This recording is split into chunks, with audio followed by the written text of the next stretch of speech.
United States has reportedly transferred a group of ISIS detainees to Iraq, just days after Iran accused Washington of orchestrating a so-called Daesh plot within the region. This transfer took place in the aftermath of a fragile 4-day ceasefire reached between the Syrian government and the Kurdish-led Syrian Democratic Forces, or SDF. According to a statement from the U.S. Army, the detainees were moved from Hasaka detention facilities in northeast Syria to a highly secure and undisclosed location inside Iraq. Reports by Reuters suggest that this move could mark the beginning of a much larger American operation that might eventually relocate nearly 7,000 ISIS detainees out of Syria altogether. The decision to transfer the prisoners followed an unexpectedly rapid collapse of Kurdish-led SDF defenses in key areas of northeast Syria over recent weeks. It's important to remember that the Kurdish Syrian Democratic Forces were a central U.S. ally and played a crucial role in the long battle against ISIS across the Middle East.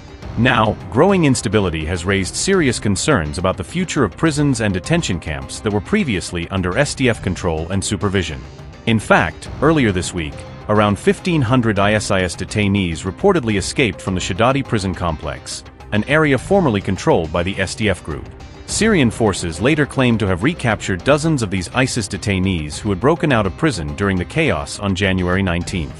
U.S. Admiral Brad Cooper said, quote, "We are closely coordinating with regional partners, including the Iraqi government. And we sincerely appreciate their role in ensuring the enduring defeat of ISIS," unquote.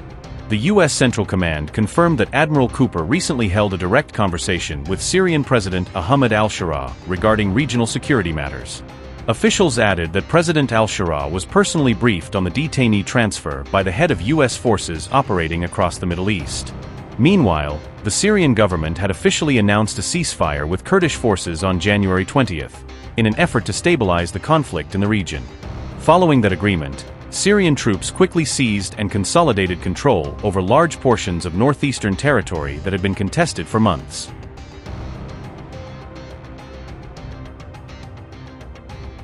Around the same time, Iranian state media reported claims that ISIS-like terrorist elements had infiltrated ongoing protests across the country, according to the outlet RT.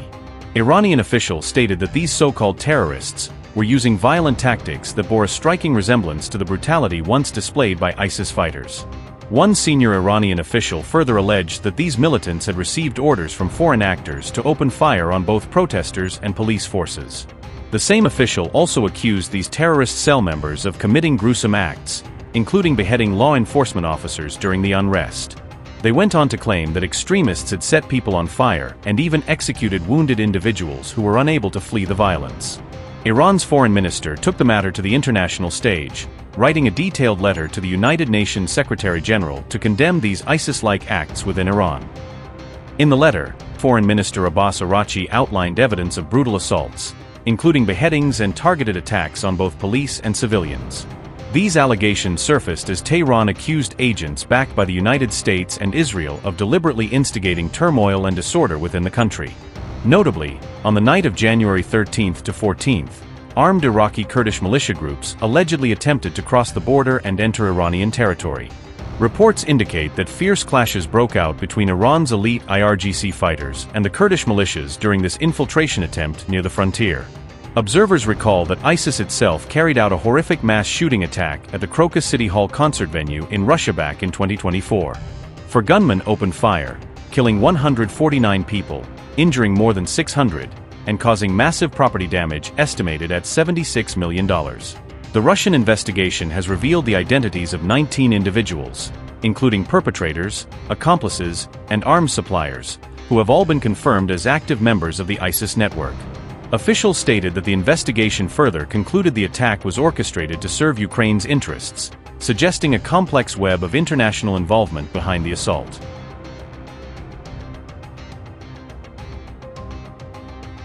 Reports emerging on January 21st indicate that at least 5,000 protesters have lost their lives amid widespread unrest across Iran, marking one of the bloodiest episodes in the nation's recent history. The demonstrations, initially driven by shopkeepers and university students, erupted as citizens grew increasingly frustrated with Iran's deteriorating economy and skyrocketing living costs. Observers have described the uprising as one of the most significant challenges to the clerical establishment since the historic revolution of 1979 that reshaped the nation's political order. In response, Iranian officials asserted that the protests were not entirely domestic, claiming they were supported and influenced by foreign powers, specifically naming Israel and the United States. Global attention intensified when US President Donald Trump issued a stark warning of possible intervention if Iran continued what he described as the killing of protesters. However, just days later, President Trump appeared to soften his stance, suggesting that Tehran had halted the violence and that American military action was no longer immediately necessary. Even so, Iran maintained a defiant tone, warning that any US attack would trigger swift and devastating revenge strikes on American interests throughout the Middle East.